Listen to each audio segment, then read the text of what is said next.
Hi, you're watching First Post. I'm Rupa Ramani, and the reason why we're coming live to you at this point is because of all the proceedings and what's happened right up to just moments ago at the Asia Cup. There were, of course, a lot of reports coming in that the Pakistan men's cricket team, was threatening to boycott and pull out of the Asia Cup completely, which means do not to participate in the match.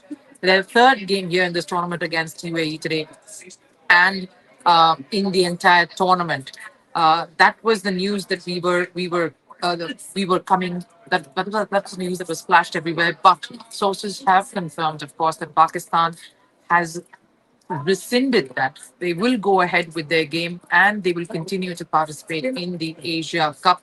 That's scheduled to begin. So if you are joining me here, welcome to First Post. I'm Rupa Ramani, and we're coming live to you because there is a fresh update regarding the Asia Cup. There's much that's happened since the big controversial India versus Pakistan match that concluded over the weekend in UAE in the Asia Cup.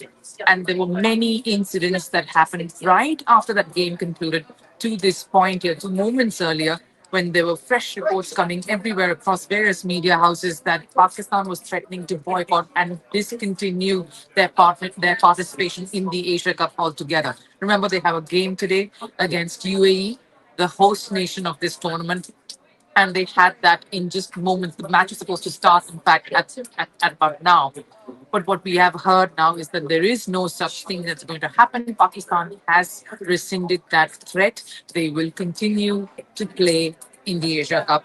And their match against UAE, which was scheduled to happen today, and the fact that they threatened to boycott and they didn't leave the hotels, will happen, but just a little delayed. It's going to happen in an hour from now, is what I'm hearing. Around 9 p.m. Is the news that we are getting at this point. So there is much that's happened behind the scenes, which I'm aware of, which I'm going to just brief you on or tell you about regarding all that happened over the last few days pertaining to this boycott itself that Pakistan has threatened to do. First of all, there will be consequences. There will always be consequences and repercussions from such a boycott. Pakistan, as a sporting country itself, doesn't have much to write home about, particularly over the last few years. In fact, their biggest spark has only come in the Olympics, and thanks to an individual performance, that of Nadeem, who won gold at javelin. So much of their other sporting disciplines, cricket included, has really been a bit of the doldrums. They have had a massive slump. Their ICC tournaments haven't gone according to plan. Their management, the PCB itself, going through a big upheaval. So too the sporting team itself. So too the squads chop and change in the cricket team. So a boycott of this manner at this point would have seriously threatened their stature as a sporting country. Now, keeping that in mind, let's look at why they wanted to take this step. Right after the game against India and Pakistan, the players refused to shake hands with the Pakistani players. Now they were upset. There was massive uproar within the dressing room, within the corridors of PCB and the Pakistan dressing room. They did not. Salman Ali Agha, who's the captain, the young captain, refused to come for the press conference right after that. But it didn't. The matter didn't end there. There are a lot of former cricketers also who came out critiquing the Indian players, critiquing the board, critiquing everything and all the other properties and authorities around this whole matter, saying no one was getting admonished for something like this. But of course, every player and every entity had their own reasons for something like this to take place, and we know what happened in the weeks preceding for something like this to actually happen. Now, what happened after that is that a few emails were shot from the PCB to the ICC. Now, they really couldn't complain because this is, of course, matter between players, between boards. So they dragged the match referee into it, saying Andy Pycroft was not doing his duty, his due diligence as the match referee during that game, and he needs to be held accountable. They have to suspend him. They have to take action against Andy Pycroft, who was the match referee for that game between India and Pakistan on Sunday. The ICC, of course, took this into cognizance. They investigated the matter. They did go through every evidence and every communication and everything that happened over the course of that game and what transpired both on and off the field.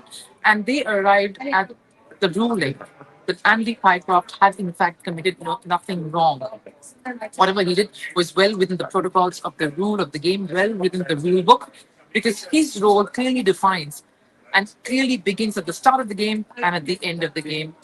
on the field of play. Whatever happens outside the purview of this doesn't come under his supervision or the ICC by that extension. So this complaint was null and void, which means the Pakistan Cricket Board, the Pakistan cricket team, had no real ground to continue and persist their threat of boycotting this tournament and not participating in it, because that would have meant that they would be held in contempt, that they would be held responsible for keeping, for not keep, not being in within the rules of the game and showing dissent and indignation, which would have only hurt their uh, their their own chances in this tournament, their own presence in this tournament. That would have only hurt them hard. So really, Pakistan being on shaky grounds here as is. This is exactly what happened over the last few days, and what we've come to know from sources within of what really happened over the few days. And yes, it has been a very tumultuous time. We knew that it wouldn't be all smooth sailing in this tournament. We did expect things to be a little uneasy. That we did expect the environment around the India-Pakistan clash, as well as the tournament itself, not to really go according to plan. And we expected that because of all that's happened in the lead up, because of the various voices that anyway were questioning this tournament itself and were questioning why this face off between India and Pakistan had to happen and why India had to play Pakistan at all in the first place. But of course, all of that is in the past. What we are hearing now, and I would reiterate, is that Pakistan have climbed down from their position of wanting to boycott this tournament, the Asia Cup, and not play this game because they would have been held in contempt of the rules. And they will, in fact, they're already going to be at the stadium, and the match will happen in an hour from now. And it's probably less, is what we're hearing. Remember, they are supposedly the second strongest team in the tournament. The team that has to give some competition to India didn't look like it during their face-off against India on Sunday. This match, in fact, is going to be important to determine their chances in this tournament and how far they can go. Can they really make it to the knockout stages? Can they really pull it together? Because at this point, what it does feel like is that there is more a sense of indignation, more a sense of being ruffled and being upset by what's happened off the field than really focusing on their strategies and how they intend to keep their plan and their action of staying the course in this tournament and performing in place. I think that's what is the biggest challenge that Pakistan is grappling with at this point. The fact that they are letting everything, the noise, the and all of what's happening around them affect their psyche and their plans and their focus in this particular tournament. Because what's at hand is a point to prove.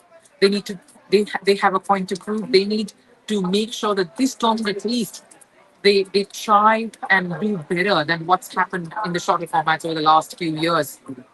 For that, this game is crucial, and so too are the coming days. It is going to be very exciting. Of course, First Post here will keep you posted on every development and what's happening behind the scenes as much as all that's unfolding on the grounds there. I'm going to wrap this up here, but of course, you stay tuned to First Post for all the latest in the world of sports.